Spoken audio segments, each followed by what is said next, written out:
Hey everybody, welcome to this week's Star Report. This is Jason, and I am coming to you almost live from downtown Brenham, Texas at New Dimensions Crystals and Reiki, where I have my shop. For those of you who are veterans of the report, you already know that, but for those of you who are just finding me, you can actually find me in person in Brenham, Texas, here at the shop in downtown Brenham. Let's jump right into the report. Usually we start with solar weather. And so the solar weather that is going on currently is minor. That's a new one. Although there are some major things happening with the sun today, but we'll get to that in the astrology part of the report. So the sun has released a couple of minor CMEs that should be impacting the Earth today, maybe into the evening time, maybe even into tomorrow, depending on how slow they are, but probably today for sure. And so CMEs, for those of you who are new to the reports, CMEs just really have an effect on our electromagnetic system of our body, right? So our brain works on electricity, and so does our heart. And so certain things that happen during CMEs, even minor ones, is going to be a little bit of heart palpitation, and that's going to feel like in the upper chest area. You might feel a little bit of anxiety. If you are prone to anxiety, those kinds of things can be enhanced. And then sometimes in the higher mind, it could be a little bit of brain fog. And so you might have a racing mind. If you have any diagnosed psychological syndromes, then those things might be enhanced or triggered during solar weather, such as that.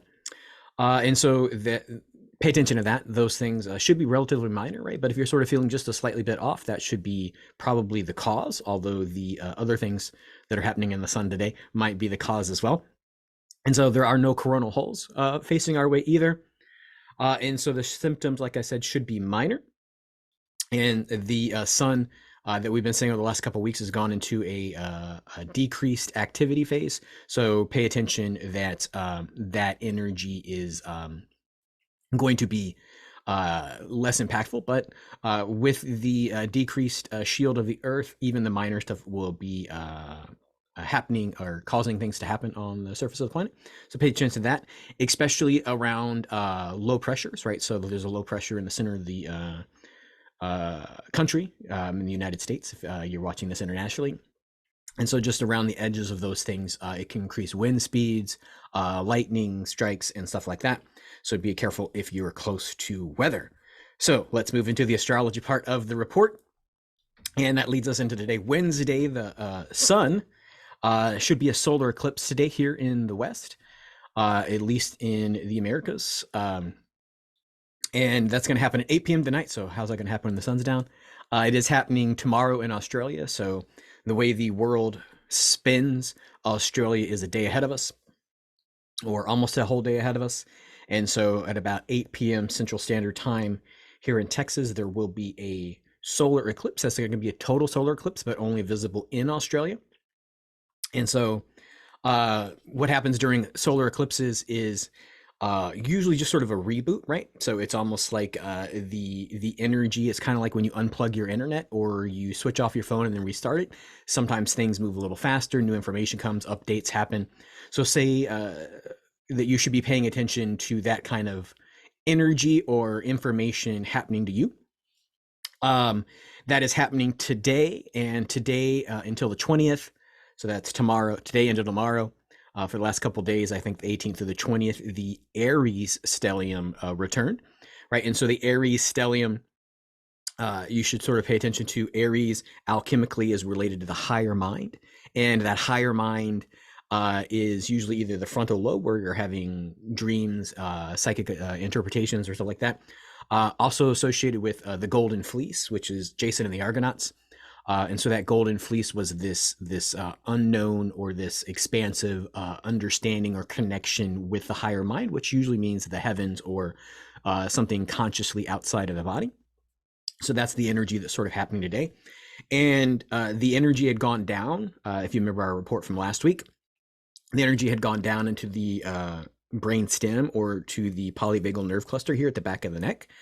And that would be the Taurus stuff, but it's gone back up to the Aries. And so that also gives us the energy of what happens during solar eclipses, is this sort of release So think that as the energy was moving down into the Taurinian stuff, now we are releasing stuff, right? So we're sending it back up into the higher mind so that it can release and either be transmuted or helped or informed by the stars, the guides, masters, ascended beings, angels, aliens, whoever you believe might be up there. God, for those of you who practice are practicing religion.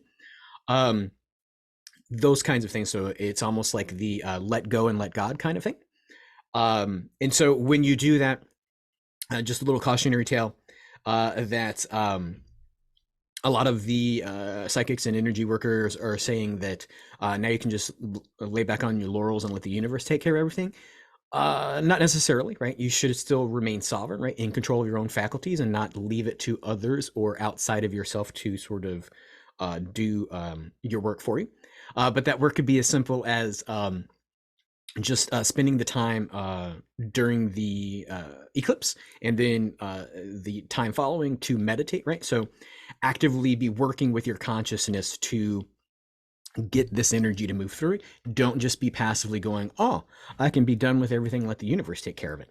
Now, the universe is taking care of a lot of things, right? The higher mind in this stuff that's coming down is a newness. If you've been watching the report over the past couple of weeks, I talked about that we're moving from a relationship with ourselves and fixing our bodies, our consciousness, our traumas from past lives or even early childhood or before whatever, and we're repairing the thing that already is.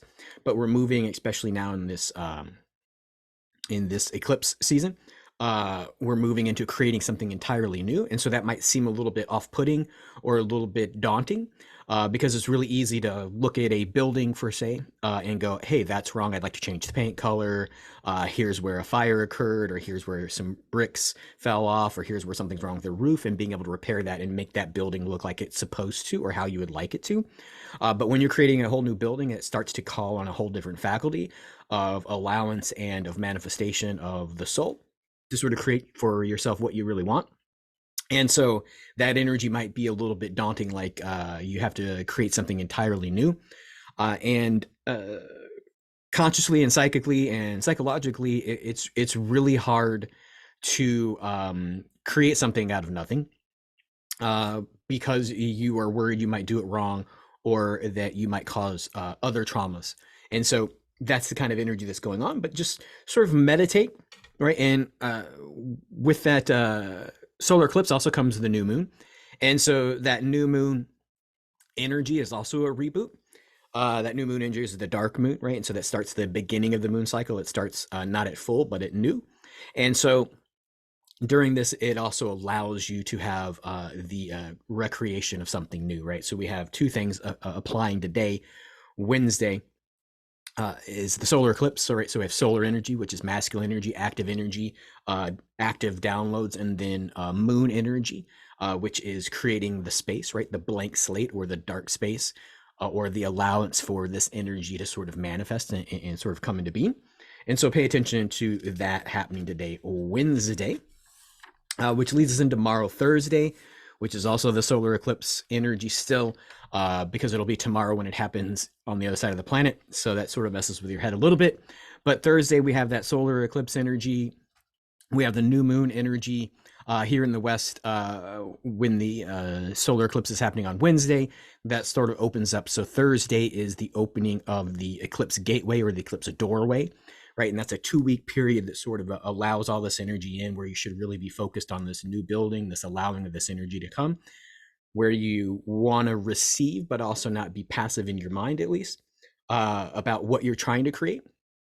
And that Eclipse Gateway lasts for 2 weeks. So it starts with the solar eclipse and then ends with the lunar eclipse. And then there's a little bit of energy on either side of that. But the main thing is this 2-week period in between the eclipses, where this gateway sort of happens and where we have this upgrade, right? So almost think of it as a mini hibernation in the springtime.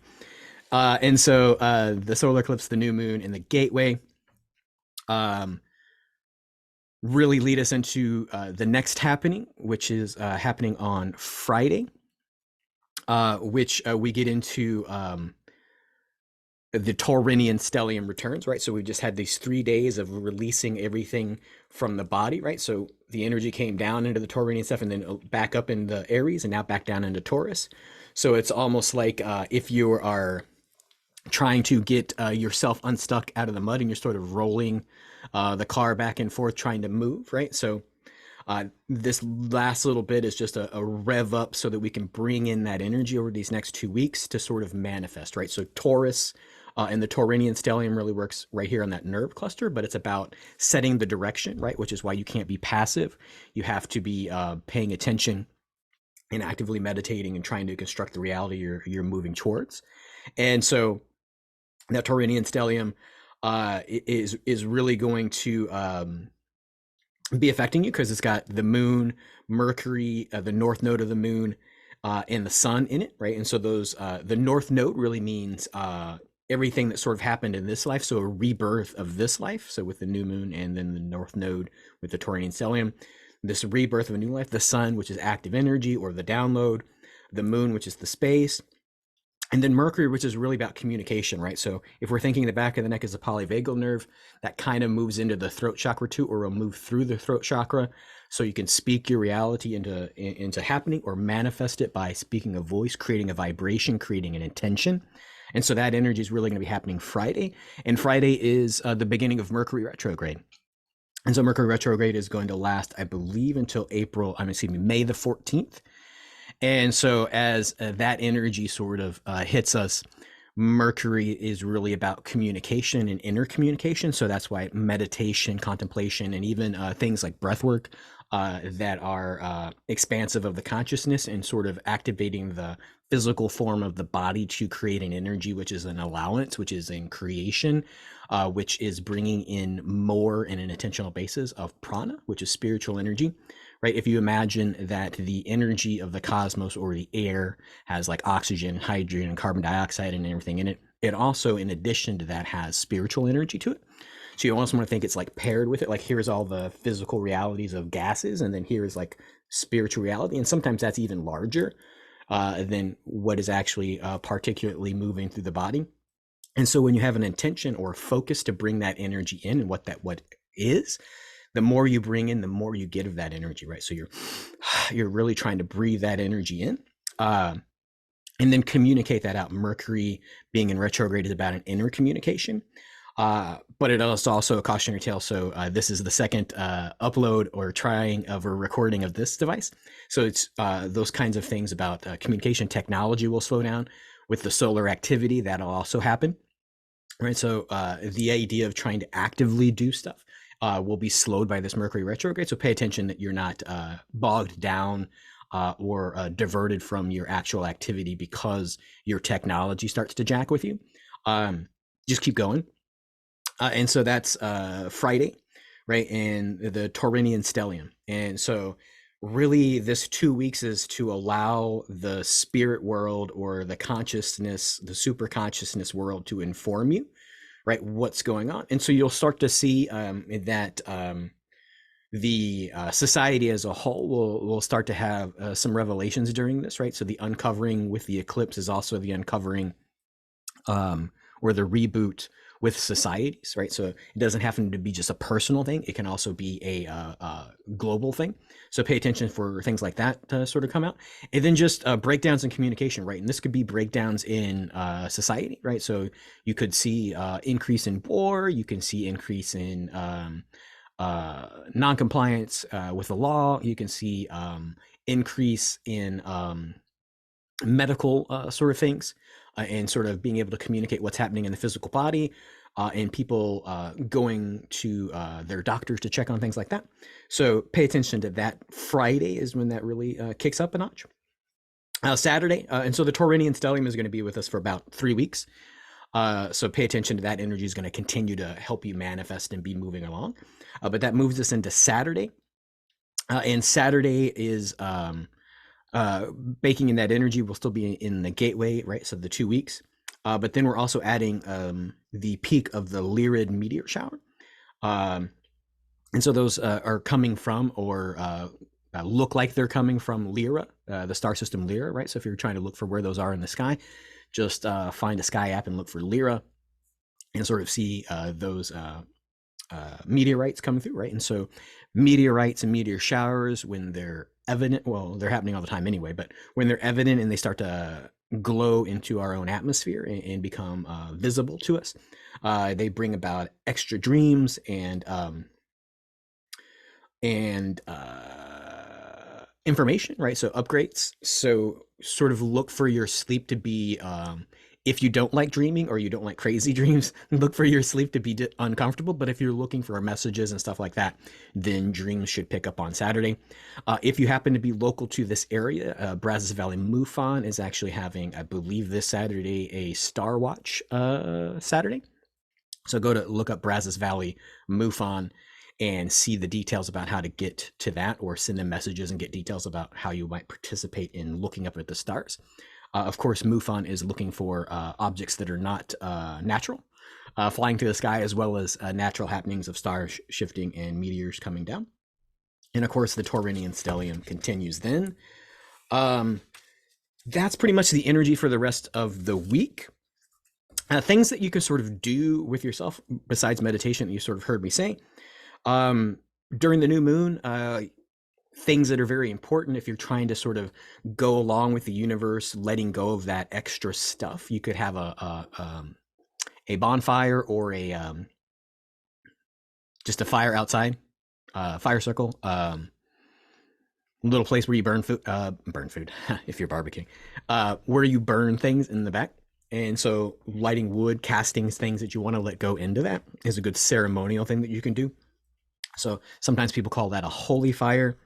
There's tons of stuff online if you want to look at a sort of a technique, if you're looking for process, if you like liturgy or steps ceremonially to do it along the way. But just lighting a fire, sitting by it, and then actively, consciously deciding the things you want to let go and imagining they're going into the fire is a good thing to do. If you're not into that or don't have access to that, maybe you're in a city and you don't have a bonfire or places where you can burn wood, then you can treat the body. You can rub essential oils on the back of the head. Some of those essential oils that would be good, or right here on the back of the neck, not necessarily the back of the head, would be a frankincense, a myrrh, anything that's sort of protective, or even frankincense and myrrh, or you can even put CBD oil there, because frankincense and myrrh are a cannabinoid. So do that. If you're into plant medicines, plant medicine ceremonies could be good for this time, right? That could even be like herbs and stuff in a sweet bath. You can look up that online, how to do that too. Adaptogens, a lot of people take combinations of mushrooms, like reishi and stuff like that, to sort of enhance the energy of this time. And then, of course, breathwork is an excellent thing. I sort of mentioned that earlier, but we do breathwork here at the shop. Sundays from 10 a.m. to 11:30. Sometimes that's hard for people to get here, so I'm also entertaining the idea of moving that to Thursdays, or also in addition having those on Thursday evenings after the shop closes, probably from 6 to 7:30. So if you think that's a good idea, or that'd be a good time for you, please comment either on the video here on YouTube, or if you can comment on the social media site that you see this on, whether that's Instagram or Facebook, go ahead and let me know if that would be a good thing for you. I'm listening to y'all say Sunday's hard to get to. I'm also seeing that Sunday's hard to get to when I have low attendance on Sundays. So, but breathwork is going to help you move that energy through. Like I said, that prana, that spirit, is going to enhance the body. It's going to enhance the consciousness, and it's really going to help you work with the energy of the universe. So I highly recommend it. Elemental rhythm breathwork is what we do. If you want to go to their website and check that out too, they've got really good videos and education about what's going on in the process that you're going to experience when you're here at the shop doing the in-person class. And so I think that's all, except this week I do have some obligations on Friday. So the shop will be closed on Friday. So if you saw the post from yesterday and all the new crystals, I got some more crystals into the shop today. And I'll be checking those in. So if you want to get those here today, Wednesday, and then also on Thursday before I close Friday. Of course, I'll be open again on Saturday, and then be here on the shop for breathwork on Sunday. If any of y'all are interested, or any of y'all sign up for that. But just a little heads up, also during this time, maybe you want to have some grounding energies or some meditative stones with you. And so stones that are available here at the shop, or maybe you already have them at home because you've been shopping here for a while. would be a scolasite, which is a white stone. It's a nice meditative stone, maybe a grounding stone like a nuamite, so it sort of grounds in higher consciousness into physical reality. That's a black stone with a little bit of speckly stuff. Flash, I would call them. That's a really good stone. And then any of the higher mind stuff, like let's see, a prophecy stone, which is a hematite sort of stone, not astrophyllite, apophyllite would be a really good stone if you have some of that around. Those are going to get you that higher mind energy. And then any of the speaking stones, the blue stones, right? So an angelite or an aquamarine really is going to help you with that Tauranian energy and sort of move and manifest and decide what all this information and energy is happening to you. And of course, if you want to come by the shop, I'm here in downtown Brenham, Texas. My shop is usually open from 11 to 5 p.m. If you want to come by and grab some of those crystals here. I think that is going to be everything for this week. Hopefully this recording takes, and we will see you next time, which would be next Wednesday here at New Dimensions Crystals. I'm Jason. Many blessings.